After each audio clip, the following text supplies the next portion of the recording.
Isang mapagpalang araw sa inyo, mga kapwa ko mangingibig ng mga kwento.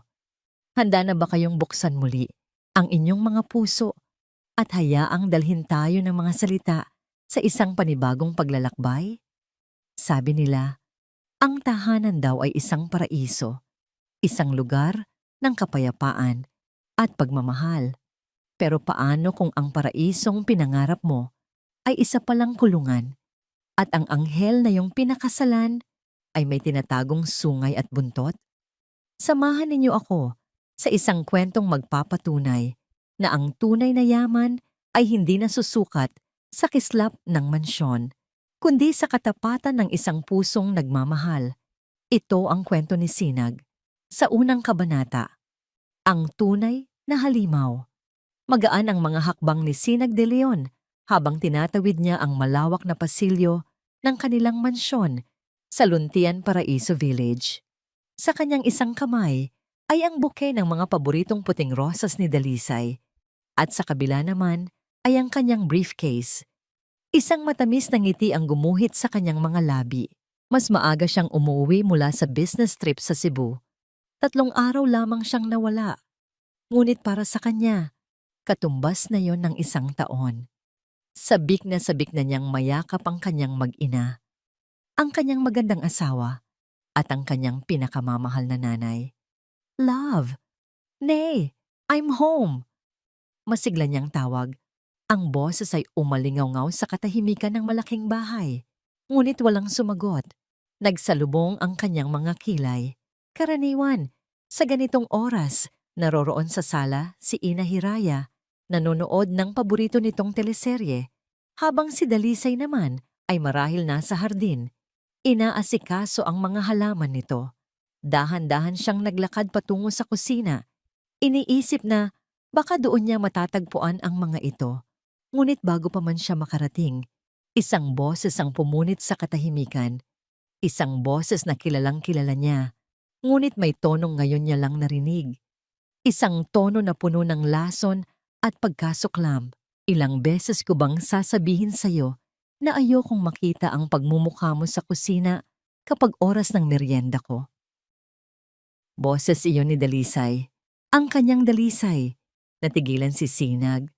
Ang mga paa niya'y tila napako sa kinatatayuan. Dahan-dahan, sumilip siya mula sa gilid ng pader.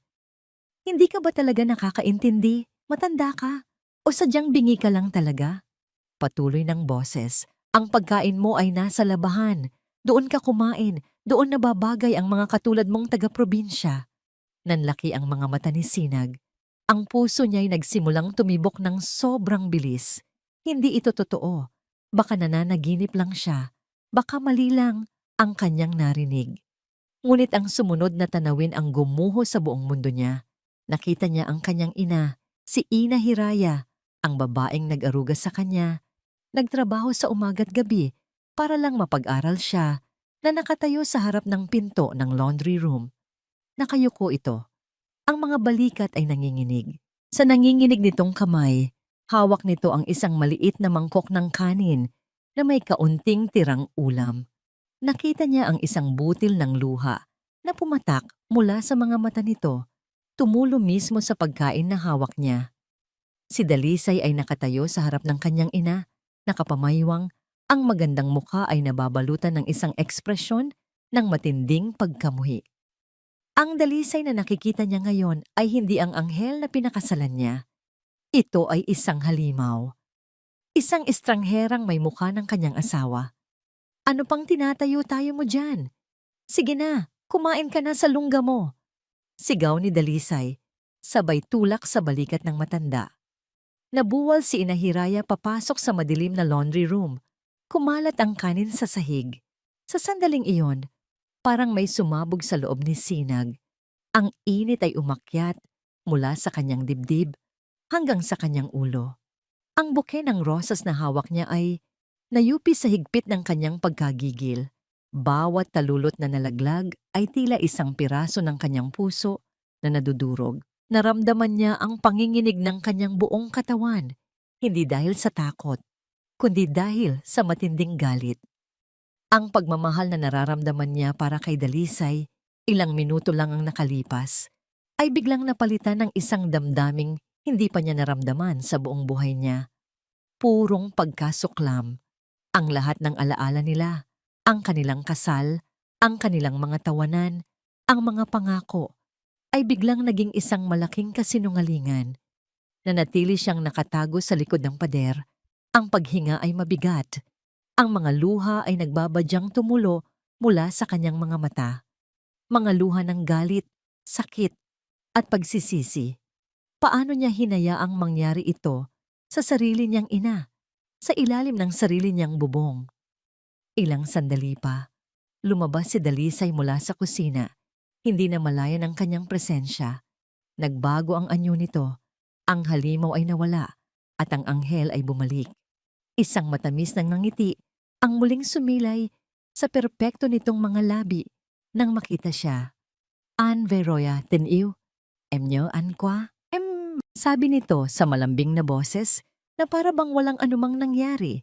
Ang isang nangiti ay kayang magtago ng 1,000 kasinungalingan. At sa isang hapagkainan, ang bawat subo ay maaring may kasamang lason ng pagkukunwari. Ngayon, ating tutunghayan ang pagpapatuloy ng kwento ni Sinag sa 2 kabanata, ang kasinungalingan sa bawat ngiti. Background music fades out. Naramdaman ni Sinag ang paglamig ng kanyang buong katawan habang papalapit si Dalisay. Ang mga braso nito ay nakaunat para sa isang yakap. Ang babaeng kaharap niya ngayon ay ang babaeng minahal niya ng higit pa sa kanyang buhay. Ngunit ang imahe ng kanyang ina na umiiyak sa sahig ng laundry room ay paulit-ulit na umikot sa kanyang isipan na parang isang basag na plaka. Kinailangan niyang gamitin ang lahat ng kanyang lakas upang pilitin ang sarili ng ngumiti. Isang ngangiting peke, isang maskarang isinuot niya upang itago ang bagyong namumuo sa kanyang kalooban. Napagod ako sa biyahe, love. Sabi niya, ang boses ay bahagyang paos. Iniiwasan niyang magtama ang kanilang mga mata. Gusto ko lang sanang magpahinga. Tumango si Dalisay. Ang ngiti ay hindi pa rin nawawala. Of course, love. Maghahanda na ako ng hapunan. Tamang-tama. Niluto ko ang paborito mong kare-kare at tinulungan ako ni nanay.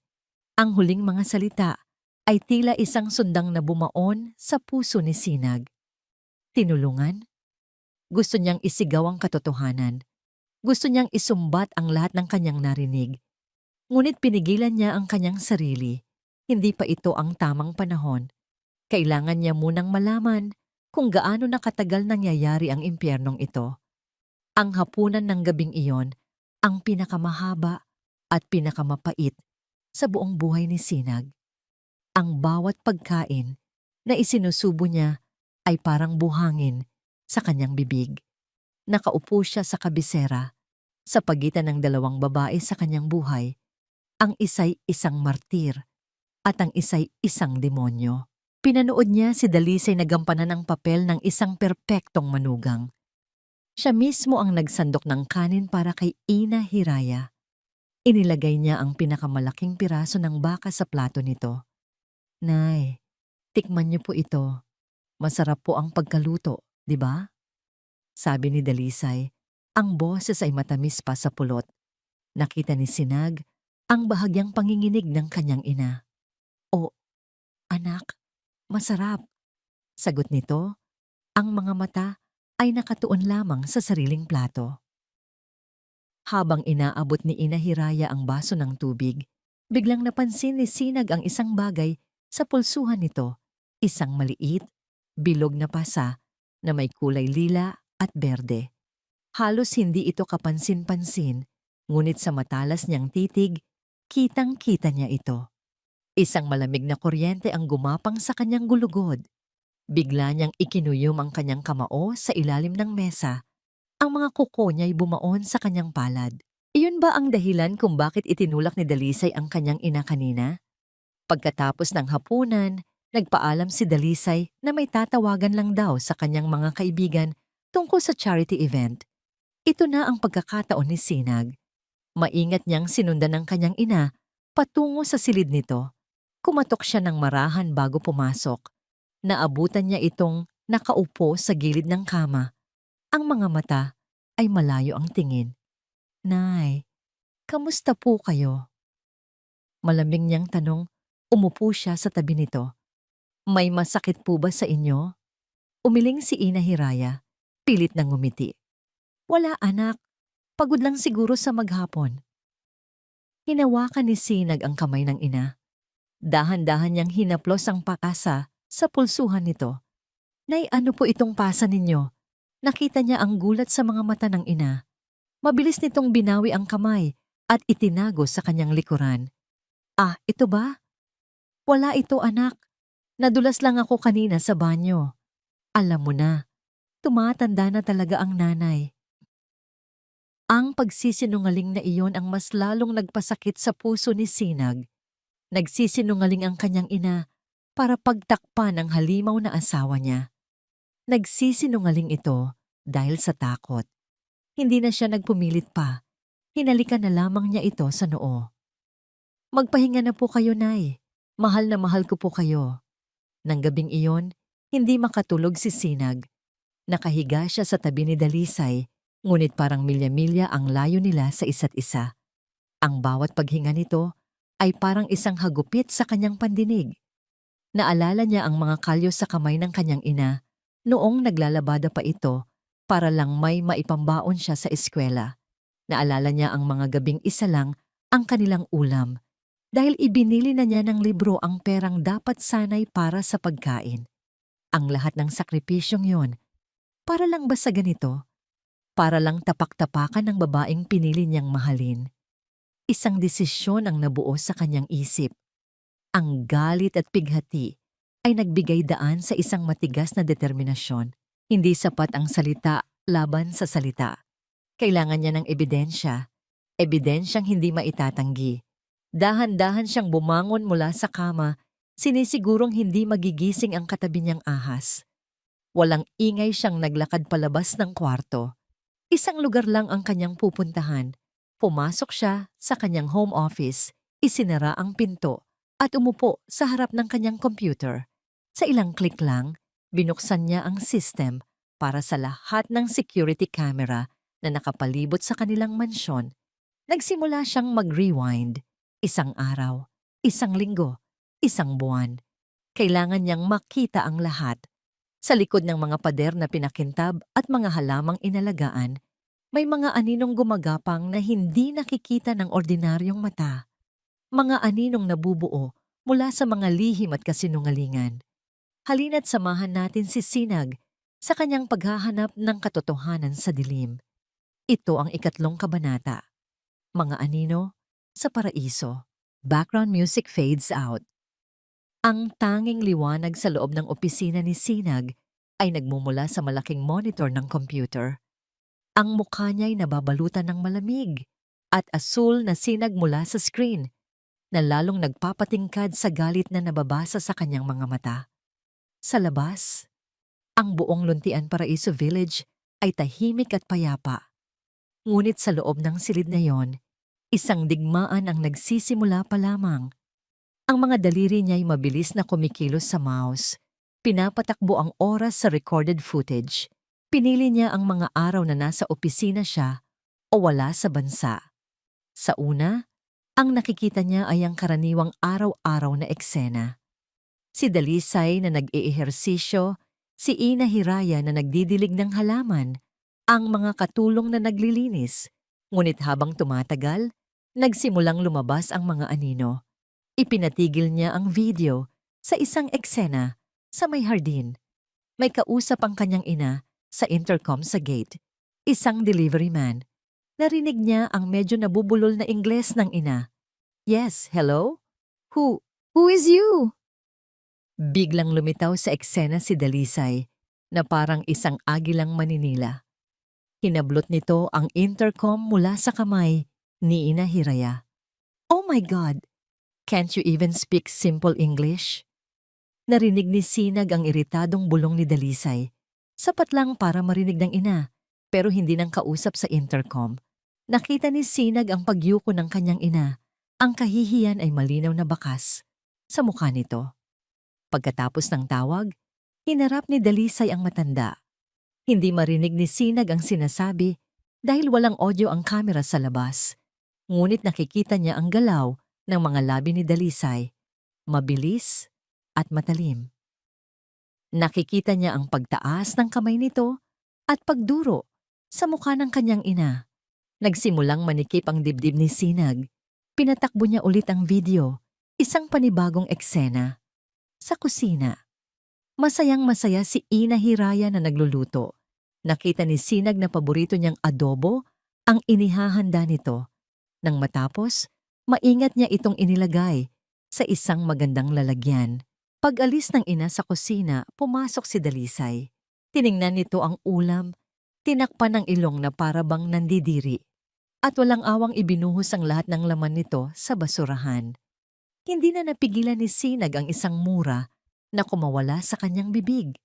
Napasuntok siya sa mesa. Ang adobong yon. Iyon ang laging niluluto ng ina kapag umuuwi siya ng pagod galing trabaho. Iyon ang nagsisilbing gamot sa lahat ng kanyang pagod. At ngayon, nakita niya itong tinatapon na parang basura. Sunod-sunod na mga imahe ng kalupitan ang dumaan sa screen. Si Dalisay na sinasadyang ilock ang pinto ng hardin, hinahayaan si Ina Hiraya na mababad sa init ng araw ng halos 1 oras. Si Dalisay na kinuha ang mga damit na bagong laban ng ina mula sa sampayan at basta na lang inihagis sa sahig ng kwarto nito. At sa bawat eksenang yon, laging naroon sa isang sulok ang isang anino. Si Luz, ang kanilang kasambahay. Nakikita ni Sinag ang takot sa mga mata nito. Nakikita niya ang awa. Sa isang eksena, pagkatapos iwanan ni Dalisay si Ina Hiraya sa hardin, nakita ni Sinag si Luz na patagong lumapit sa bintana at maingat na inabutan ng isang basong tubig ang matanda. Isang maliit na kabutihan sa gitna ng malawak na karagatan ng kasamaan. Doon napagtanto ni Sinag ang lahat. Hindi siya nag-iisa sa laban na ito. Mayroon siyang kakampi. Mayroon siyang saksi. Mabilis at sistematiko, kinopya ni Sinag ang lahat ng mahahalagang video file. Inilipat niya ang mga ito sa isang maliit at itim na external hard drive. Isang hard drive na magiging bala niya sa digmaan. Maingat niya itong itinago sa ilalim ng mga papeles sa loob ng kanyang briefcase. Kinaumagahan, bumaba si Sinag na may bagong determinasyon. Ang sakit ay naroon pa rin, ngunit nababalutan na ito ngayon ng isang malamig na galit. Naabutan niya si Dalisay sa hapagkainan. Nakangiti na naman na parang isang santa. Hindi niya ito pinansin. Ang hinahanap ng kanyang mga mata ay si Luz. Nakita niya itong papunta sa kusina. May dalang basket ng mga labahin. Mabilis siyang tumayo. Sinadya niyang iwan ang kanyang cellphone sa mesa. Sinundan niya si Luz. Sa isang pasilyo kung saan walang ibang tao at hindi abot ng mga kamera, tinawag niya ito sa mahinang boses. Luz. Huminto si Luz. Ang likod ay nakaharap sa kanya. Nakita ni Sinag ang pag-igting ng mga balikat nito. Dahan-dahan itong lumingon. Ang mukha ay puno ng pagtataka at kaba. Sir Sinag? Nautal nitong tanong. Ang mga mata ay mabilis na tumingin sa paligid, na para bang takot na may makakita sa kanila. May kailangan po kayo? Lumapit si Sinag, sapat lang para hindi na nila kailangan panglakasan ang kanilang mga boses. Tinitigan niya ito ng diretso sa mga mata. Sinisigurong makikita nito ang sinseridad sa kanyang mukha at hindi ang pananakot. Luz, kailangan nating mag-usap, sabi niya. Ang boses ay kalmado, ngunit may bigat. Nakita niya ang paglunok ni Luz. Ang takot sa mga mata nito ay napalitan ng pagkalito. Po? Tungkol po saan, sir? Hindi na nagpaligoy-ligoy pa si Sinag. Alam niyang bawat segundong lumilipas ay panganib. Alam ko na ang lahat. Ang 4 na salitang yon ay tila isang bombang sumabog sa pagitan nila. Nakita ni Sinag kung paano biglang namutla si Luz. Nabitawan nito ang hawak na baket.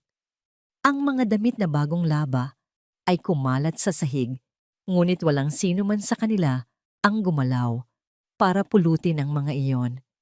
Nanginginig ang mga labi ni Luz na tila may gustong sabihin, ngunit walang boses na lumalabas. Nakita ko ang lahat sa kamera. Luz. Pagpapatuloy ni Sinag, ang boses ay mas bumaba pa. Nakita ko ang ginagawa ni Dalisay sa nanay at nakita rin kita. Biglang napayuko si Luz. Ang mga luha ay nagsimulang mamuo sa gilid ng kanyang mga mata. Sir, patawarin niyo po ako. Wala po akong... Hindi. Mabilis na putol ni Sinag. Hindi kita sisisihin. Sa katunayan, kaya ako narito ay para magpasalamat. Inanggat ni Luz ang kanyang mukha. Ang pagkalito ay malinaw na mababasa rito. Nakita ko ang pag-abot mo ng tubig sa nanay. Nakita ko ang pag-aalala mo sa kanya. Sabi ni Sinag, alam kong natatakot ka, pero hindi mo siya pinabayaan. At ngayon, kailangan ko ang tulong mo. Sa pagkakataong ito, hindi na napigilan ni Luz ang pag-agos ng kanyang mga luha. Tumango ito ng paulit-ulit. Ang takot ay dahan-dahang napapalitan ng isang kislap ng katapangan. Tiningnan ni Sinag ang pasilyo sa huling pagkakataon bago muling ibinalik ang tingin sa kasambahay. Ang babaeng ito na sa tingin ng asawa niya ay isang hamak na utusan lang ay ang magiging pinakamahalagang kakampi niya. Luz, sabihin mo sa akin ang lahat mula sa simula. Sa isang mundong puno ng ingay at pagkukunwari, ang pinakamahalagang maririnig natin ay ang isang munting tinig na nagsasabi ng katotohanan. Isang tinig na, bagamat nanginginig sa takot, ay may taglay na lakas na kayang gumiba ng pinakamatibay na pader ng kasinungalingan. Ating pakinggan ang pagpapatuloy ng paglalakbay ni Sinag sa ika-4 na kabanata. Ang boses ng katotohanan. Background music fades out. Dinala ni Sinag si Luz sa laundry room, ang mismong lugar kung saan niya nasaksihan ang pagyurak sa dignidad ng kanyang ina. Isinara niya ang pinto at ang tunog ng humihinang washing machine ang tanging ingay sa pagitan nila. Doon, sa gitna ng amoy ng sabon at mga bagong labang damit, nagsimulang ilahad ni Luz ang buong katotohanan. Nanginginig ang boses nito sa simula. Ang mga salita ay tila hirap kumawala. Ikinuwento niya ang mga pang-araw-araw na pagpapahirap na hindi nakukunan ng kamera. Ang mga masasakit na salitang ibinubulong ni Dalisay kay Ina Hiraya kapag sila lang ang naiiwan. Ang pagtatapon ni Dalisay sa mga lumang litrato ng pamilya nila, tinawag itong basura mula sa probinsya. Ang pag-ipit sa sustento para sa mga gamot ng matanda. Bawat salita ni Luz ay isang karayom na tumutusok sa puso ni Sinag. Ang galit sa loob niya ay parang apoy na unti-unting lumalaki. Tinutupok ang lahat ng natitirang magagandang alaala niya, kasama si Dalisay. Bakit hindi mo sinabi sa akin, Luz? Halos pabulong na tanong ni Sinag. Ang boses ay basag. Umiling si Luz. Ang mga luha ay tuluyan ng bumagsak. Natakot po ako, sir. Binalaan po ako ni Ma'am Dalisay na ipapakulong niya ako kapag nagsalita ako. Kailangan ko po ng trabaho. Pero sir, ang totoo, huminga ito ng malalim. Hindi ko na po kaya. Ang sakit-sakit na pong makita si Nanay Hiraya na ginaganito. May kinuha si Luz mula sa bulsa ng kanyang uniforme, isang luma at mumurahing cellphone na may mga gasgas na ang screen. Sir, alam ko pong hindi sapat ang salita ko laban kay ma'am. Kaya po, maingat niyang pinindot ang screen. Nag-navigate sa isang folder na nakatago sa ilalim ng ibang mga file. Inabot niya ang telepono kay Sinag. May mga inirecord po ako. Parang huminto ang pag-ikot ng mundo para kay Sinag. Kinuha niya ang cellphone, ang kanyang high-tech na wireless earphones ay tila hindi nababagay sa lumang device na hawak niya. Ikinabit niya ang mga ito sa kanyang tainga at pinindot ang play. Ang unang narinig niya ay ang kaluskos at pagkatapos ang boses ni Dalisay, malinaw, matinis at puno ng kamandag. Wala kang silbi, pabigat ka lang sa buhay namin. Sana hindi ka nalang dinala ni Sinag dito. Napapikit si Sinag. Ang kanyang panga ay nag-igting. Sunod na recording. Tingnan mo nga yung mga kamay mo. Magaspang. Kamay ng isang alipin. Wag na wag mong hahawakan ang mga gamit ko gamit yang marurumi mong kamay. Naiintindihan mo. Narinig ni Sinag ang mahinang paghikbi ng kanyang ina sa background. Sunod na recording. Ano ang akala mo? Mahal ka ng anak mo? Awa lang yan. Awa dahil mukha kang kaawa-awa. Kung hindi lang dahil sa kahihiyan, matagal ka na niyang ipinatapon sa kung saang lupalop. Sa bawat salita, parang may kung anong dumudurog sa dibdib ni Sinag. Ang cellphone sa kanyang kamay ay nanginginig dahil sa higpit ng kanyang hawak. Ang mga ugat sa kanyang leeg ay nagsimulang lumitaw. Isang taksil na luha ang pumatak mula sa kanyang kanang mata. Isang luha ng purong galit. Tinanggal niya ang earphones, hindi na makayanan ang naririnig. Tumingin siya kay Luz na ngayon ay umiiyak na ng walang tunog. Luz, hirap niyang sabi. Bakit mo to ginawa? Bakit mo tiniis ang panganib para dito? Huminga ng malalim si Luz, pinunasan ng kanyang mga luha gamit ang likod ng kanyang palad. Sir, kasi po, si Nanay Hiraya, kapag nakikita ko po siya, naaalala ko ang nanay ko. Nabasag ang boses nito. Ganyan na ganyan din po ang dinanas ng nanay ko sa mga biyenan niya. Pinagsisilbihan niya sila, pero tinatrato siyang parang hayop. Namatay po ang nanay ko sa sama ng loob, sir. Hindi niya kailanman na ipagtanggol ang sarili niya. Tumingin siya ng diretso kay Sinag. At sa unang pagkakataon, ang nakita niya sa mga mata nito ay hindi na takot, kundi isang matinding determinasyon na nabuo mula sa sakit ng nakaraan. Ayoko na pong maulit yon kay Nanay Hiraya. Ayokong may isa na namang mabuting ina na mamatay sa lungkot ng walang nakakaalam sa kanyang pinagdaanan. Kahit sa ganitong paraan lang po, sir, gusto kong mabigyan siya ng hustisya. Ang kwento ni Luz ay tila isang malakas na sampal na gumising sa diwa ni Sinag. Ang problema niya, na sa tingin niya ay kanya lamang, ay biglang naging salamin ng sakit na dinanas ng ibang tao. Ang katapangan ng babaeng nasa harap niya ay nagbigay sa kanya ng kahihiyan at kasabay nito ng panibagong lakas. Hindi na siya isang simpleng kasambahay sa paningin ni Sinag. Si Luz ay isang bayani. Inilagay ni Sinag ang kanyang kamay sa balikat ni Luz. Isang kilos ng pasasalamat, paggalang at pangako. Salamat, Luz, sabi niya. Ang boses ay puno ng emosyon. Maraming salamat. Pangako, hindi masasayang ang tapang mo. Poprotektahan kita.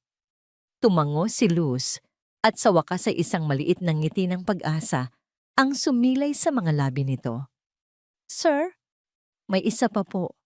Ito po ang pinakahuli at ito po ang dahilan kung bakit kailangan nyo nang malaman ang lahat ngayon. Muli niyang itinuro ang cellphone.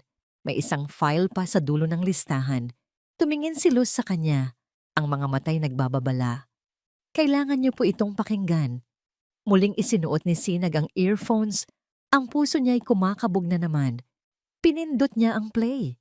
Sa pagkakataong ito, boses ni Dalisay ang narinig niya. Pero hindi ito sumisigaw. Ang boses ay kalmado, malamig at palihim, na mas lalong nakakakilabot. May kausap ito sa telepono, isang lalaki. Yes, doctor. Everything's set for the party next week. No, he suspects nothing. After the party, that's when we proceed. Kailangan nating ayusin ang isang check-up. Isang mental health assessment para sa matanda. Yes, you know what to do. Make it look convincing. Ilagay mo sa report na she's showing signs of dementia, na nagiging panganib na siya sa sarili niya. Para wala nang tanong-tanong kapag dinala ko na siya sa pinakamagandang home for the aged na mahahanap ko. Narinig ni Sinag ang mahinang pagtawa ni Dalisay sa kabilang linya. Isang tawang nakapangilo ng buto. Oo, malaki ang ibabayad ko sa'yo. Just get it done. Kailangan nang matanggal ang pabigat na yan sa bahay na to. Natapos ang recording, ngunit si Sinag ay nanatiling nakatayo, hindi gumagalaw. Ang earphones ay nasa kanyang mga tainga pa rin. Ngunit ang tanging naririnig na niya ay ang ugong sa loob ng kanyang ulo. Ang cellphone ay dahan-dahang nadulas mula sa kanyang nanginginig na kamay at bumagsak sa sahig na may kasamang malakas na kalabog. Hindi na ito simpleng pang-aabuso. Ito ay isang plano, isang masama at kalkuladong balak para itapon ang sarili niyang ina na parang isang basurang walang silbi. Ang babaeng pinakasalan niya ay hindi lang isang halimaw, isa siyang demonyo. Sa likod ng bawat magandang palamuti ay may aninong nagkukubli. Sa likod ng bawat matamis na ngiti ay may isang planong hindi mo inaasahan. Ngayon, ating silipin ang mundo mula sa paningin ng isang anghel na may itim na pakpak. Ito ang ikalimang kabanata. Ang masamang balak. Background music fades out. Ang mga daliri ni Dalisay Reyes ay marahang dumadampi sa makapal at mamahaling papel. Ito ang final guest list para sa kanilang taon ng charity gala na sa unang pagkakataon ay gaganapin mismo sa mansyon nila. Ang mga pangalan ay tila musika sa kanyang pandinig. Mga senador, mga CEO, mga tanyag na socialite. Ito na yon. Ito ang gabi na magpapatibay sa kanyang posisyon bilang reyna ng kanilang munting paraiso. Isang ngiti ng kasiyahan ang gumuhit sa kanyang mga labi. Lahat ay perpekto. Ang catering, ang mga bulaklak na inimport pa mula sa Holland, ang orchestra. Lahat ay nakaayos ayon sa kanyang maselang panlasa. Ngunit habang nililibot niya ng tingin ang kanyang perpektong sala, ang kanyang mga mata ay napadako sa labas, sa may hardin. At doon, ang kanyang ngiti ay biglang naglaho na parang bula. Nandoon si Ina Hiraya, nakasuot ng luma nitong duster at may hawak na maliit na pala. Masayang nagbubungkal ng lupa, malapit sa kanyang mga Ecuadorian roses. Ang tanawin na yon ay parang isang dumi sa isang puting-puting tela. Ang imahe ng probinsya, ng kahirapan, ng lahat ng bagay na matagal na niyang tinalikuran ay naroron mismo sa kanyang bakuran. Naramdaman ni Dalisay ang pag-akyat ng inis sa kanyang lalamunan.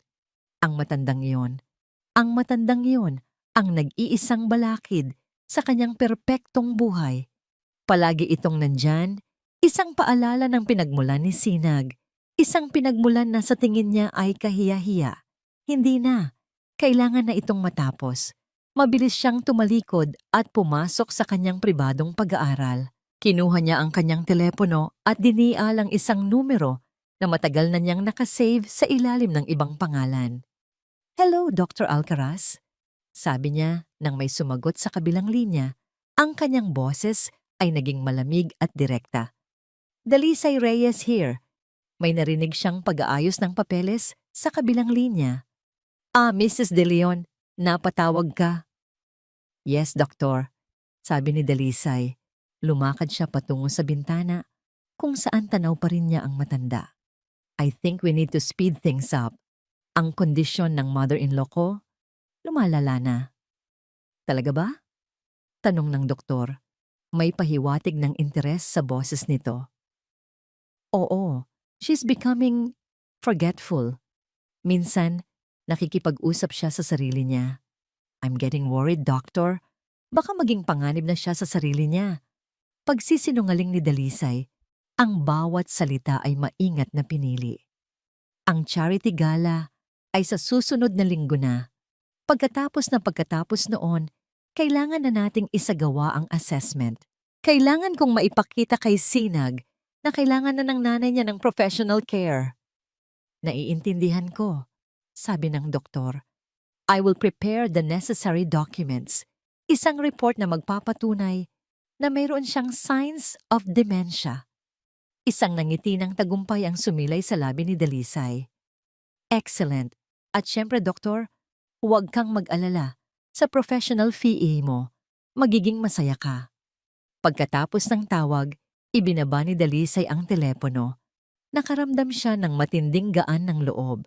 Napakatalino niya talaga. Ito ang pinakamalinis na solusyon.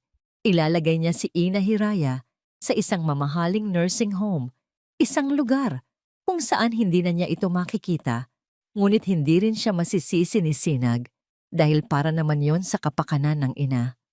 Ipinikit niya ang kanyang mga mata at inilarawan sa isip ang hinaharap. Isang bahay na walang amoy ng mentol at katingko. Isang bahay kung saan hindi na niya kailangang marinig ang nabubulol na Ingles ng matanda. Isang bahay na sa wakas ay magiging tunay na paraiso. Kanya lamang. Sa kanyang tagumpay, dahan-dahan siyang lumingon, isang maliit na ngiti pa rin ang nakaguhit sa kanyang mukha. Ngunit ang ngiti niya ay biglang nanigas. Nakatayo sa may pintuan ng silid si Sinag. Ang mukha nito ay blangko, walang emosyon. Ang mga mata nito ay malamig na parang yelo, nakatitig ng diretso sa kanya. Hindi niya mabasa kung ano ang iniisip nito. Galit ba ito? Malungkot? Wala. Isang malamig na kaba ang biglang gumapang sa dibdib ni Dalisay. Ang kanyang puso ay nagsimulang tumibok ng mabilis. Kanina ka pa dyan? Tanong niya. Ang boses ay naging isang mahinang bulong. Sa isang entablado ng pagkukunwari, ang pinakamahusay na aktor ay ang siyang kayang itago ang tunay na nararamdaman. Bawat ngiti ay isang linya sa script. Bawat yakap ay isang kilos na may nakatagong pakay. Ating tunghayan ang sayaw ng dalawang pusong naglalaban sa dilim. Ito ang ika-6 na kabanata. Sayaw ng mga maskara. Background music fades out. Kinailangan ni Sinag na gamitin ang lahat ng hibla ng pagpipigil sa kanyang katawan upang piliting ngumiti. Ang tanong ni Dalisay ay nakabitin sa hangin. Puno ng pag-aalinlangan. Hindi naman. Sagot ni Sinag.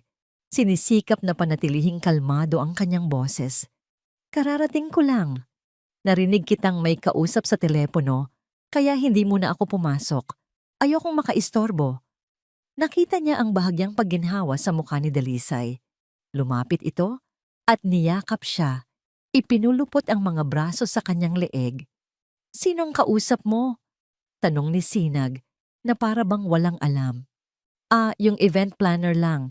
Kinukumpirma ko lang ang ilang detalye para sa party. Mabilis nitong sagot. Isang perpektong kasinungalingan. Halika, tulungan mo akong pumili ng isusuot kong gown. Gusto kong maging pinakamaganda sa gabing iyon para sa'yo. Ang bawat salita ay parang laso na nadahan-dahang tumatagos sa kanyang pandinig. Ngunit tumangulang siya. Nagsimula na ang sayaw. Dinala siya ni Dalisay sa kanilang walk-in closet. Isang silid na mas malaki pa sa unang apartment na tinirhan ni Sinag. Inilabas nito ang isang kumikinang na evening gown na kulay champagne, pinalamutian ng libu-libong maliliit na kristal. Isinuot niya ito. Habang nakatayo siya sa harap ng salamin, mukha siyang isang diwata. Maganda, perpekto, at kaakit-akit.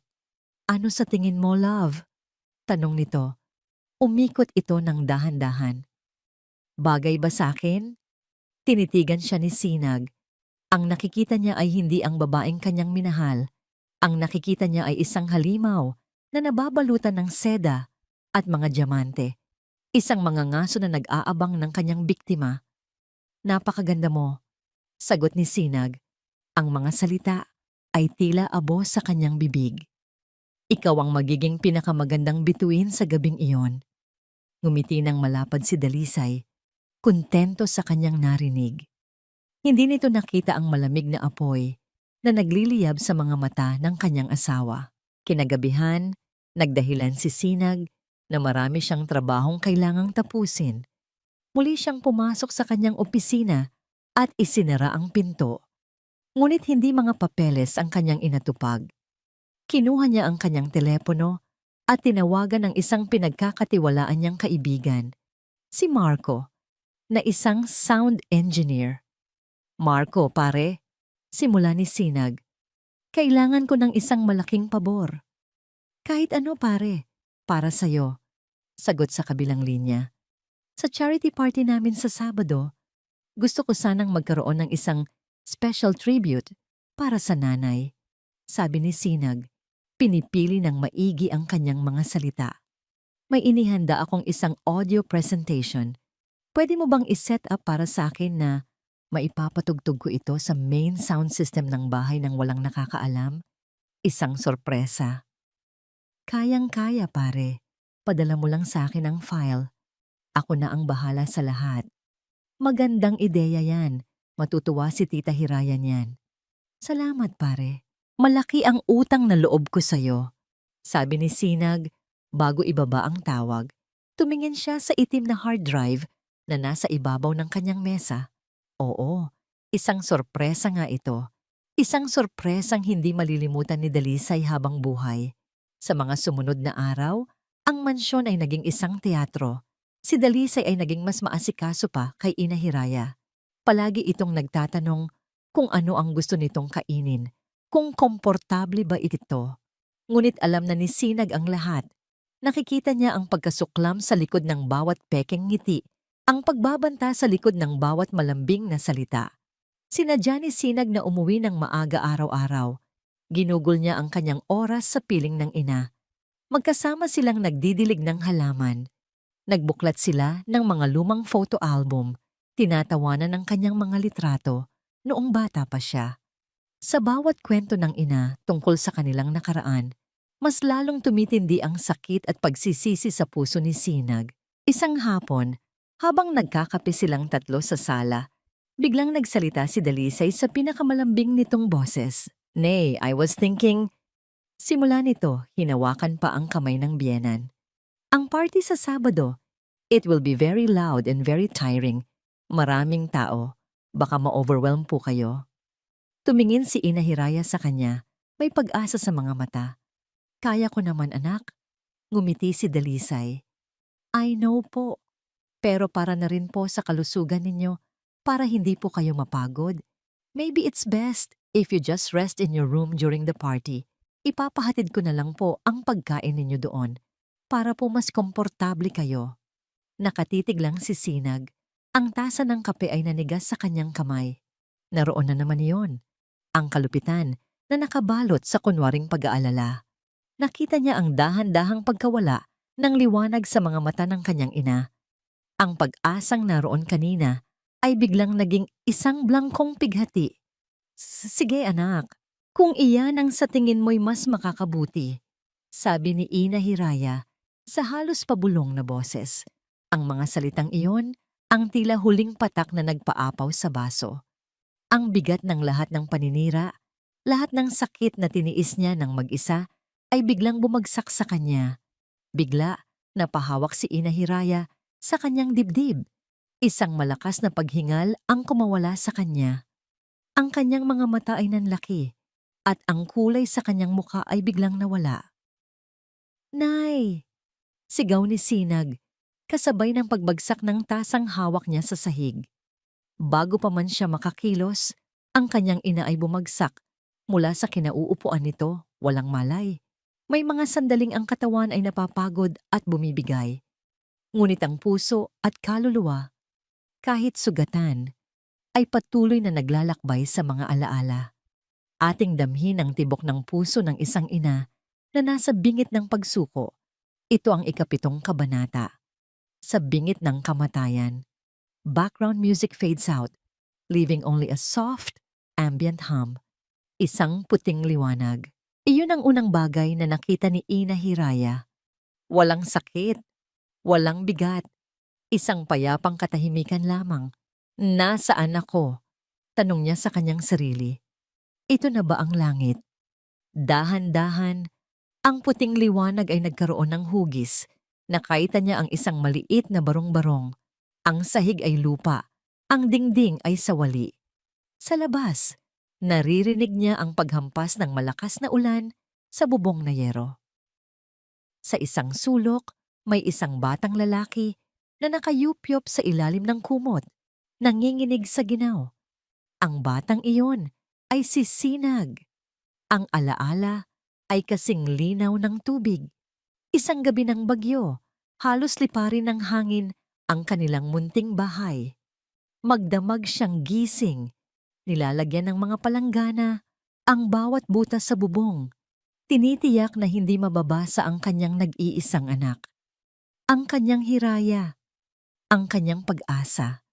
Lumabo ang imahe at napalitan ng panibago. Nasa isang talyer siya ngayon, ang kanyang mga kamay ay puno ng grasa. Nagpupukpok siya ng bakal sa ilalim ng tirik na araw. Ang bawat palo ng maso ay may kasamang pangarap. Ang pambayad sa matrikula ni Sinag, ang pambili ng mga libro nito, ang pambaon nito sa araw-araw. Pagod na pagod siya, ngunit sa tuwing maaalala niya ang nangiti ng kanyang anak, kapag nagpapakita ito ng mataas na marka, ang lahat ng pagod ay nagiging lakas. Para sa'yo ito, anak, bulong niya sa hangin. Lahat para sa'yo. Muling nagbago ang tanawin. Araw ng pagtatapos ni Sinag sa kolehiyo. Cum laude. Habang umaakyat ito sa entablado, nakaupo siya sa pinakalikurang bahagi ng auditorium. Suot ang pinakamaganda niyang bestida na hiniram pa niya sa kanyang komore. Tumutulo ang kanyang mga luha, ngunit hindi dahil sa lungkot. Ito ay mga luha ng tagumpay. Ang lahat ng kanyang paghihirap ay nagbunga. Ang kanyang munting sinag ay isa ng ganap na araw, handa nang magbigay liwanag sa mundo. At ngayon, nasaan siya? Ang mga masasayang alaala ay biglang napalitan ng dilim. Ang amoy ng grasa ay napalitan ng amoy ng disinfectant. Ang tunog ng ulan ay napalitan ng mahinang tunog ng isang makinang tumitibok. Naramdaman niya ang sakit sa kanyang dibdib. Isang matinding kirot na hindi pisikal. Ito ay sakit ng kaluluwa. Pabigat ka lang. Ang boses ni Dalisay ay umalingaw-ngaw sa kanyang isipan. Malinaw at malupit. Wala kang silbi. Sana hindi ka nalang dinala ni Sinag dito. Siguro nga ay tama si Dalisay. Ang mundong ito, ang magandang bahay na ito, ay hindi para sa kanya. Ang mga kamay niya ay magaspang. Hindi bagay sa mga mamahaling kubyertos. Ang kanyang pananalita ay luma. Hindi bagay sa mga sosyal na pag-uusap. Baka nga isa lang siyang pabigat. Isang madilim na anino sa maningning na buhay ng kanyang anak. Bumukas ang isang pinto sa kanyang isipan. Sa kabilang banda ay isang hardin, isang payapang lugar, isang lugar kung saan wala nang masasakit na salita. Isang lugar kung saan pwede na siyang magpahinga. Gusto na niyang tawirin ang pinto. Gusto na niyang sumuko. Ngunit bago pa man niya maihakbang ang kanyang paa, may narinig siyang isang pamilyar na boses. Nay, gumising ka po. Parang awa niyo na. Boses yun ni Sinag, umiiyak. Ang kanyang anak ay umiiyak. Kasabay ng boses na yon, may narinig siyang isa pa. Sinag, calm down. The doctor said it was just a minor heart palpitation due to stress. Tumatanda na talaga siya, kaya kailangan na niya ng professional care. This proves my point. Boses iyon ni Dalisay, puno ng pagkukunwari. Ang dalawang boses ay naglalaban sa kanyang pandinig. Ang isa ay humihila sa kanya pabalik sa buhay. Ang isa ay nagtutulak sa kanya patungo sa kadiliman. Kailangan kong protektahan ang aking anak. Iyon ang huling naisip ni Ina Hiraya. Kailangan niyang protektahan si Sinag, kahit na ang ibig sabihin nito ay ang sarili niyang kapahamakan. Kung ang pag-alis niya ang magbibigay ng kapayapaan sa pamamahay ni Sinag, gagawin niya iyon. Dahan-dahan, sa lahat ng natitira niyang lakas, ipinilit niyang imulat ang kanyang mga mata. Malabo ang lahat, ngunit naaninag niya ang mukha ng kanyang anak, basang-basa sa luha, nakahawak ng mahigpit sa kanyang kamay. Isang ngiti, isang mapait na ngiti ang sumilay sa kanyang mga labi. Anak, bulong niya, ang boses ay tuyo at mahina na parang isang dahon. Hayaan mo nang umalis si nanay. Sa bawat pagsubok, May isang sandali ng pagpapasya, isang sandali kung saan ang pighati ay nagiging tapang at ang mga luha ay nagiging sandata. Ang isang taong halos sumuko na ay babangon, hindi para makipag-away, kundi para tapusin ang laban. Ito ang ikawalong kabanata, ang huling pagkukunwari. Background music fades out. Ang mga salita ni Ina Hiraya ay tumagos sa puso ni Sinag na parang isang punyal na yelo. Hayaan mo nang umalis si nanay. Ang pagsuko. Ang huling sakripisyo ng isang ina na sa tingin niya ay pabigat na lamang. Sa isang iglap, ang lahat ng luhang dumadaloy sa mga mata ni Sinag ay natuyo. Ang pighati sa kanyang dibdib ay biglang napalitan ng isang malamig at matigas na bato ng determinasyon. Hindi siya papayag. Mahigpit niyang hinawakan ang kamay ng ina. Ang kanyang paghawak ay hindi na desperado, kundi puno ng katiyakan.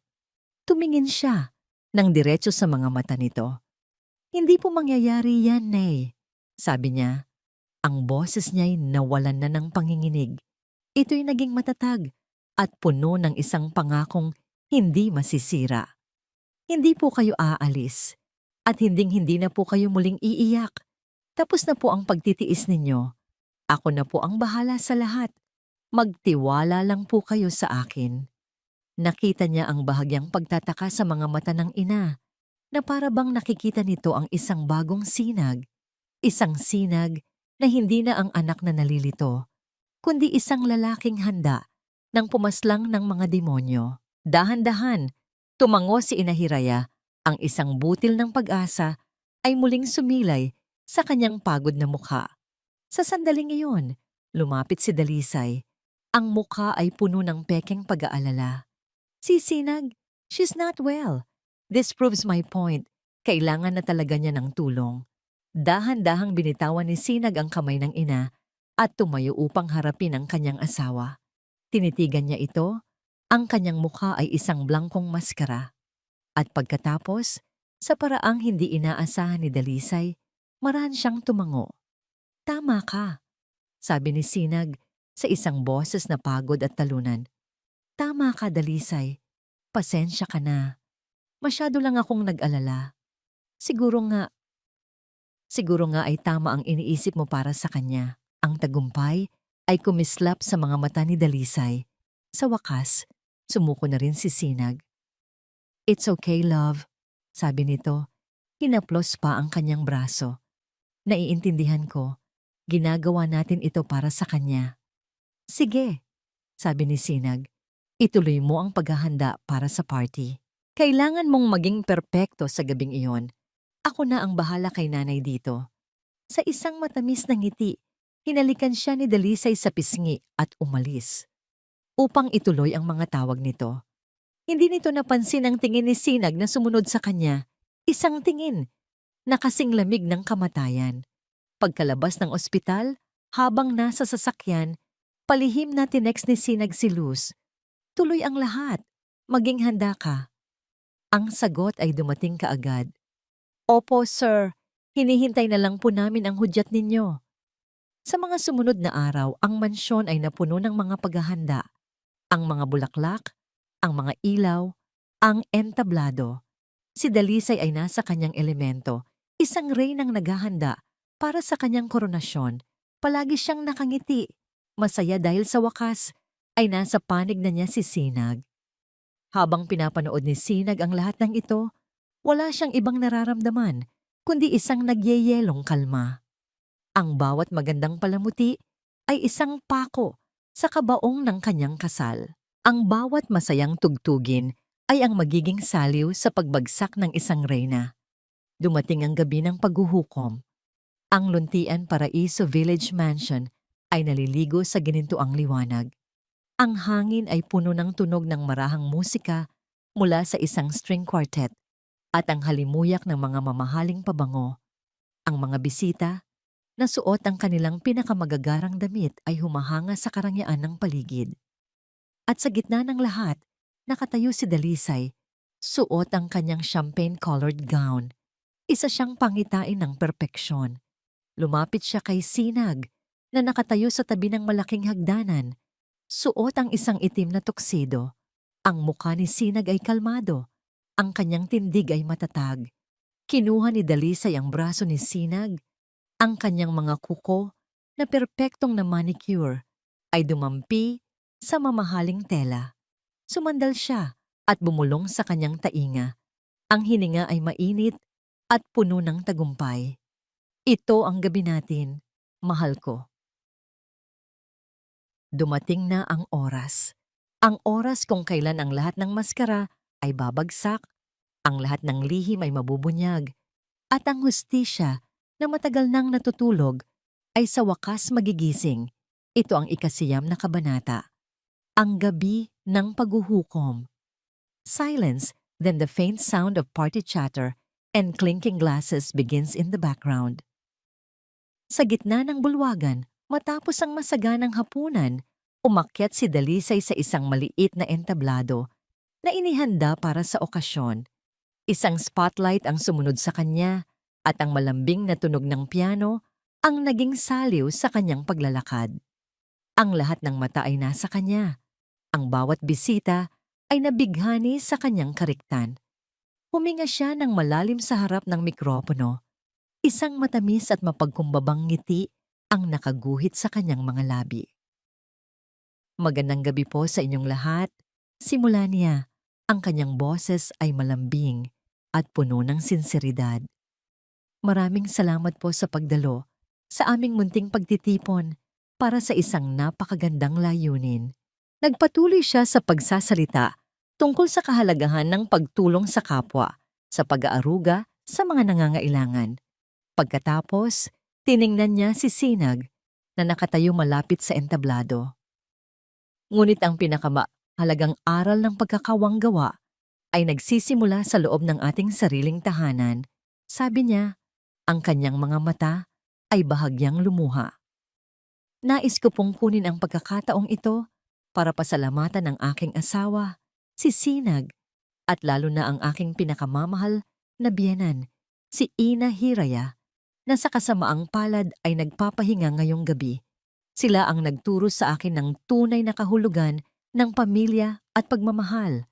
Nagpalakpakan ng mga tao. Si Dalisay ay tila isang anghel, isang perpektong asawa, at manugang sa kanilang paningin. Nang matapos ang palakpakan, kinuha ni Sinag ang isa pang mikropono mula sa isang stand sa gilid. Dahan-dahan siyang umakyat sa entablado upang tumabi sa kanyang asawa. Nakita niya ang panandaliang pagtataka sa mga mata ni Dalisay, ngunit napalitan din ito kaagad ng isang ngiti. Salamat sa iyong mga salita, mahal ko, sabi ni Sinag. Ang kanyang boses ay malinaw at malakas. Umalingaw-ngaw sa buong bulwagan. Totoo ang sinabi mo. Ang pamilya ang pinakamahalaga. At dahil diyan, nais ko ring magbigay ng isang espesyal na regalo. Isang sorpresang pagpupugay para sa aking ina. Tumingin siya sa direksyon ng sound booth kung saan naroon si Marco, ang kanyang kaibigan. Isang halos hindi kapansin-pansing tango ang kanyang ibinigay. Tumango pabalik si Marco. Ang sumusunod, pagpapatuloy ni Sinag, ay isang koleksyon ng mga tunog. Mga tunog na nagpapakita ng tunay na nangyayari sa loob ng aming tahanan kapag ang mga pinto ay nakasara. Isang pagpupugay sa katatagan at sakripisyo ng aking ina. Nagsalubong ang mga kilay ni Dalisay. Hindi niya naintindihan. Ngunit bago pa man siya makapagsalita, ang mga speaker sa buong paligid ay naglabas ng isang mahinang kaluskos. At pagkatapos, wala kang silbi. Pabigat ka lang sa buhay namin. Sana hindi ka nalang dinala ni Sinag dito. Ang boses ni Dalisay, matinis, malupit at walang bahid ng pag-aalinlangan, ay pumunit sa katahimikan ng gabi. Ang nangiti sa mukha ni Dalisay ay nanigas. Ang kanyang mga mata ay nanlaki sa gulat at takot. Ang lahat ng bisita ay natigilan. Ang bulungan ay nagsimula. Tingnan mo nga yung mga kamay mo. Magaspang. Kamay ng isang alipin. Ang recording ay nagpatuloy Walang awa, walang tigil. Bawat salitang puno ng lason ay sunod-sunod na ibinato sa mukha ng lahat. Ang perpektong imahe ni Dalisay ay nagsimulang magkabitak-bitak sa harap ng daan-daang tao. Ang kanyang mukha ay namutla na parang papel. Sa sinag, anong, anong kalokohan to? Nanginginig niyang sabi. Sinubukang agawin ang mikropono, ngunit hinawakan ni Sinag ang kanyang braso. Ang pagkakahawak ay mahigpit na parang bakal. Hindi pa tapos ang sorpresa, mahal ko. Bulong ni Sinag, ang kanyang mga mata ay nag-aapoy sa isang malamig na galit. Muli siyang sumenyas kay Marco. Ang audio ay huminto. Ngunit isang malaking projector screen sa likod ng entablado na kanina'y nagpapakita lang ng logo ng charity ay biglang umilaw. At doon, sa harap ng lahat, ipinakita ang isang video. Isang video na kuha mula sa security camera sa kusina. Si Ina Hiraya, masayang nagluluto ng adobo. At pagkatapos, si Dalisay, na may ekspresyon ng sukdulan na pandidiri, ibinubuhos ang lahat ng laman nito sa basurahan. Isang malakas at kolektibong paghinga ng gulat ang narinig mula sa mga manonood. Ang bulungan ay naging hayagang pag-uusap. Hindi na nakatiis si Dalisay. Ang kanyang pagkukunwari ay tuluyang gumuho. Itigil niyo yan. Di sigaw ni Havana. Ang kanyang boses ay hindi na malambing, kundi isang nakakabinging, sigaw ng isang nasusukol na hayop. Kasama yan sa palabas. Gawa-gawa lang yan. Sinisiraan niya ako. Dumating na ang sandali ng katotohanan. Ang sandali kung saan ang dalawang landas ay maghihiwalay at isang desisyon ang babago sa lahat magpakailanman. Ang huling tanong ay binitawan. Ang huling sagot ay magiging isang hatol. Ito ang 10 kabanata. Piliin mo. Ako o ang ina mo. The background noise of the party is gone, replaced by a tense, heavy silence. Ang sigaw ni Dalisay ay umalingaw-ngaw sa buong bulwagan, isang sigaw ng desperasyon. Sinubukan niyang tumawa, isang tawang pilit at baliw. Hindi ba't magaling? Isang presentasyon para ipakita kung gaano kahirap ang sitwasyon kapag may kasama kang may sakit sa pag-iisip sa bahay. Isang awareness campaign. Ngunit walang sino man ang naniwala sa kanya. Ang mga mata ng mga bisita ay hindi na puno ng paghanga, kundi ng pagkutya at pagkamuhi. Ang mga bulungan ay naging mga akusasyon. Ang kanyang mga kaibigan ay dahan-dahang lumalayo sa kanya. Hindi yan totoo, sabi ni Sinag. Ang kanyang boses ay kalmado, ngunit may bigat na parang bato. Kinuha niya ang cellphone ni Luz mula sa kanyang bulsa at ikinonekta ito sa sound system. Kung ganoon, ano naman ang tawag mo dito? At muling umalingaw-ngaw ang boses ni Dalisay. Sa pagkakataong ito, ang boses niya mula sa usapan nila ng doktor. Kailangan nang matanggal ang pabigat na yan sa bahay na to. Iyon na ang huling pako sa kabaong, ang ebidensya ng isang masamang balak. Ang plano na itapon ng ina ni Sinag ay nailantad sa lahat. Nawala na ang lahat ng kulay sa mukha ni Dalisay. Wala na siyang lusot, wala nang pagkukunwari. Ang magandang anghel ay tuluyan ng naglaho at ang natira na lamang ay isang demonyong nasukol. Ang mga mata ay nag-aapoy sa galit at pagkapahiya. Tinalikuran niya ang mga tao. Ang buong atensyon niya ay nakaisinag na lamang. Lumapit siya. Ang bawat hakbang ay mabigat. Bakit? Tanong niya. Ang boses ay isang nanginginig na bulong na sila lang ang nakakaririnig.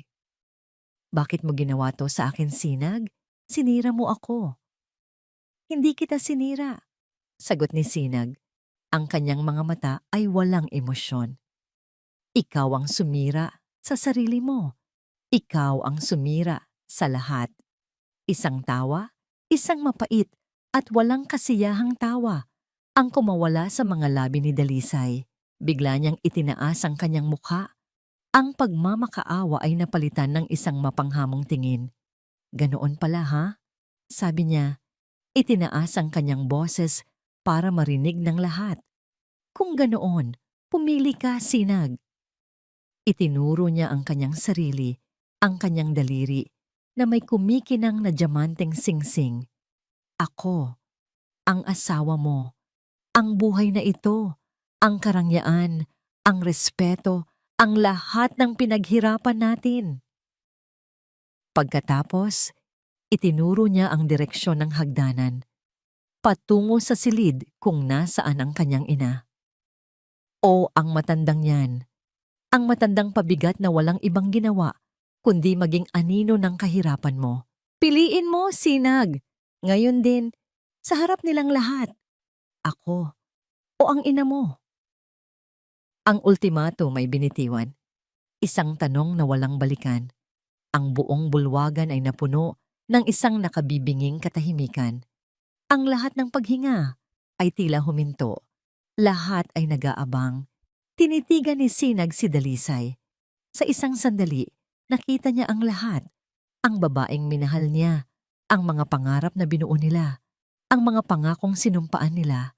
Ngunit ang lahat ng iyon ay natabunan na ng mga kasinungalingan, ng kalupitan, ng isang pusong naging bato. Pagkatapos, dahan-dahan niyang inangat ang mikropono sa kanyang bibig. Tumingin siya sa mga mata ng bawat isang taong naroroon at sa wakas, ibinalik niya ang kanyang tingin kay Dalisay. Pinipili ko ang nanay ko, sabi niya. Ang kanyang boses ay hindi sumisigaw, ngunit ito'y malinaw, matatag at buo. Bawat salita ay isang hatol. Pinipili ko ang dignidad, pinipili ko ang katotohanan, at higit sa lahat, pinipili ko ang tunay na pagmamahal. Isang kolektibong paghinga ang kumawala sa mga manonood. Ang mukha ni Dalisay ay nagmistulang isang maskarang gumuho. Lumingon si Sinag sa dalawang security guard na nakatayo malapit sa pinto. Ilabas niyo siya. Hindi! Hindi mo to magagawa sa akin. Sigaw ni Dalisay habang papalapit ang mga gwardiya. Pag-aari ko rin ang bahay na to. Asawa mo ako. Hindi na ngayon. Malamig na sagot ni Sinag. Habang kinakaladkad ng mga gwardiya si Dalisay palabas, patuloy itong nagsisigaw at nagmumura. Ang kanyang magandang gown ay nagusot. Ang kanyang perpektong ayos ay nasira. Ang reyna ay kinaladkad palabas ng kanyang sariling palasyo, hinubaran ng korona at kapangyarihan. Naiwan si Sinag na mag-isang nakatayo sa entablado. Ang mga bisita ay nagsimulang mag-alisan, nag-iiwan ng mga bulungan at awa. Ngunit wala na siyang pakialam sa kanila. Habang ang malaking pinto sa harap ay sumara ng malakas sa likuran ni Dalisay, naramdaman ni Sinag ang isang bigat na nawala sa kanyang mga balikat. Tapos na. At sa katahimikang yon lumingon siya. At doon, sa tuktok ng hagdanan, nakita niya ito. Ang kanyang ina, si Ina Hiraya, nakatayo, inaalalayan ni Luz.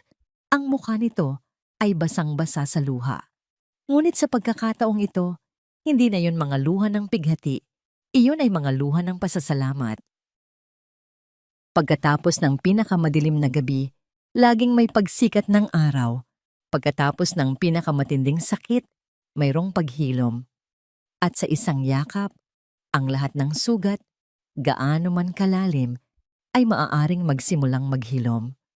Ito ang ika-11 kabanata, ang yakap ng paghilom. The background sound is complete silence, emphasizing the intimacy of the moment. Hindi pinansin ni Sinag ang mga natitirang bisita na nagmamadaling umalis. Ang kanilang mga mukha ay puno ng tsismis at pagkabigla. Hindi niya pinansin ang magulong bulwagan, ang mga pagkain na hindi nagalaw. Ang mga palamuting na ngayon ay tila isang paalala ng isang malaking kasinungalingan. Ang tanging nakikita niya ay ang babaeng nakatayo sa tuktok ng hagdanan, ang kanyang ina, ang kanyang kanlungan, ang dahilan ng lahat. Dahan-dahan siyang bumaba mula sa entablado. Bawat hakbang niya palayo sa entablado ng paghuhukom ay isang hakbang palapit sa kapatawaran. Bawat hakbang ay isang pagtalikod sa isang buhay na peke at isang pagyakap sa nag-iisang katotohanan sa kanyang buhay. Nang makarating siya sa paanan ng hagdanan, nagsimula siyang umakyat. Hindi niya inalis ang kanyang tingin mula sa mga mata ng ina. Mga matang ngayon ay malayang nagpapaagos ng mga luha. Si Ina Hiraya na inaalala yan ni Luz ay dahan-dahan ding bumaba. Sa gitna ng engrandeng hagdanan, sa ilalim ng isang nagliliwanag na chandelier, sila ay nagtagpo. Walang salitang namutawi. Hindi na kailangan. Hinawakan ni Sinag ang mga kamay ng kanyang ina. Ang mga kamay na magaspang at may kalyo. Ang mga kamay na nagtrabaho para sa kanyang kinabukasan. Ang mga kamay na ipinahiya ng kanyang asawa. Dahan-dahan, iniluhod niya ang kanyang isang tuhod sa malamig na marmol na sahig. Pagkatapos ay ang isa pa, hanggang sa siya ay tuluyang nakaluhod sa harap ng kanyang ina. Iniyuko niya ang kanyang ulo, ipinatong ang kanyang noo sa mga kamay nito. At doon, ang lahat ng lakas, ang lahat ng galit, ang lahat ng pagpipigil na kanyang inipon sa mga nagdaang araw ay biglang gumuho. Humagulgol siya, isang iyak na hindi niya pa naranasan, isang iyak ng isang anak na humihingi ng tawad, isang iyak ng isang lalaking nagsisisi sa kanyang pagkabulag. Nay, Nay, patawarin niyo po ako, sabi niya sa gitna ng kanyang mga hikbi. Ang kanyang boses ay basag na basag. Patawarin niyo po ako, dahil hindi ko po kayo naprotektahan. Patawad po kung hinayaan kong saktan kanila. Sa sarili ko pong pamamahay, patawad, Nay. Naramdaman niya ang marahang paghaplos ni Ina Hiraya sa kanyang buhok. Ang haplos na yon, ang pamilyar na haplos na gamot sa lahat ng kanyang sugat noong bata pa siya, ang mas lalong nagpaiyak sa kanya. "Shh, anak," sabi ni Ina Hiraya. Ang boses ay puno ng pagmamahal na walang kapantay. "Wala kang kasalanan, Sinag. Wala." Dahan-dahan itong itinaas ang kanyang mukha. Pinunasan nito ang kanyang mga luha gamit ang sarili nitong mga kamay. "Huwag kang humingi ng tawad, anak. Ang mahalaga, nagising ka na. Ang mahalaga, bumalik na ang sinag ko." Tumayo si Sinag at niyakap ang kanyang ina ng napakahigpit. Isang yakap na nagsasabi ng lahat. Niyakap niya ito na para bang ayaw na niya itong pakawalan pa, na para bang sa yakap na yon ay mabubura niya ang lahat ng sakit na idinulot ng mundo sa kanya. Sa kanilang likuran, si Luz ay tahimik na umiiyak, ngunit ang kanyang mga luha ay mga luha ng kaligayahan. Ang hustisya para sa kanyang ina at para kay Ina Hiraya ay sa wakas nakamit na. Lumingon si Sinag kay Luz. Hindi pa rin binibitawan ang kanyang ina. "Luz," sabi niya, ang kanyang boses ay taos-puso. "Hindi ko alam kung paano kita pasasalamatan. Utang ko sa iyo ang buhay ng ina ko. Mula ngayon, hindi ka na namin katulong. Pamilya ka na namin." Inalalayan ni Sinag ang kanyang ina pababa ng hagdanan. Dinala niya ito sa malaking sala, kung saan ang entablado ay nakatayo pa rin. Ngunit hindi na ito isang lugar ng paghuhukom. Iginya niya ang kanyang ina patungo sa pinakamalambot na sopa, ang mismong sopa kung saan dati ay pinagbabawalan siyang umupo ni Dalisay. "Maupo po kayo, Nay," sabi niya. "Ito po ang tahanan ninyo. Mula ngayon, kayo na po ang reyna dito." Isang linggo ang lumipas. Ang mansyon ay naging tahimik. Dumating ang isang sulat mula sa abogado ni Dalisay. Isang petisyon para sa annulment. Nakahinga ng maluwag si Sinag. Ang bawat kwento ay may katapusan, ngunit ang bawat katapusan ay isa ring panibagong simula. Isang pagkakataon upang muling buuin ang mga nasira at hanapin ang liwanag pagkatapos ng pinakamadilim na gabi. Ating tunghayan ang huling kabanata ng kanilang kwento. Ang bagong sinag. The background sound is of gentle birds chirping and a soft breeze. 6 na buwan ang lumipas Ang malaki at malamig na mansyon sa Luntian Paraiso Village ay isa na lamang alaala. Ibinenta ito ni Sinag kasama ang lahat ng Weiblas at palamuti na sumisimbolo sa isang buhay na itinayo sa kasinungalingan. Sa huling pagkakataon na tinapakan niya ang lugar na yon, wala siyang naramdamang panghihinayang, tanging gaan ng loob. Nakatayo siya ngayon sa harap ng isang katamtamang laking bahay sa isang tahimik na subdibisyon sa Tagaytay. Ang bahay ay may malawak na hardin sa harap, puno ng mga bulaklak na rosas, sampagwita at gumamela. Ang simoy ng hangin ay sariwa, at ang tanawin ng bulkang Taal sa di kalayuan ay nagbibigay ng pakiramdam ng kapayapaan. Walang pag-aatubili. Pinirmahan ni Sinag ang mga papeles ng annulment sa ibabaw ng isang simpleng mesang kahoy. Ang pirma na yon ay hindi lang isang legal na kilos, ito ay isang ritual. Ang huling pagputol sa ugnayan na muntik nang sumira sa kanya at sa kanyang ina. Nang matapos, ngumiti siya sa kanyang abogado, nagpasalamat at hinatid ito sa pinto. Pagbalik niya sa kusina, naamoy niya ang isang pamilyar na samyo. Ang samyo ng ginigisang bawang, sibuyas, at ang pinaghalong tamis at alat ng tuyo at suka. Naabutan niya ang kanyang ina, si Ina Hiraya, na masayang nagluluto ng kanyang paboritong adobo. Ang mukha nito ay hindi na maputla at malungkot. Mayroon na itong kulay, at ang mga mata nito ay muling kumikinang. Mukhang masarap yan, Nay, bati ni Sinag, sabay yakap sa ina mula sa likuran. Natawa ng mahina si Ina Hiraya. Naku, ikaw talagang bata ka. Siyempre, paborito mo ito eh. Halika, tikman mo kung tama na ang timpla. Kumuha si Sinag ng kutsara at humigop ng kaunting sabaw. Ang lasang iyon. Ang lasa ng kanyang kabataan, ng pag-aruga, ng walang kapantay na pagmamahal. Perpekto. Sobra pa po sa perpekto, Nay, sabi niya. Habang inihahanda nila ang hapagkainan, isang pamilyar na boses ang narinig nila mula sa pinto. Tita, Sir Sinag, heto na po ang mga pinamili ko. Pumasok si Luz. Hindi na suot ang uniforme ng isang kasambahay, kundi isang simpleng bestida. Dala-dala niya ang isang bayong na puno ng sariwang gulay.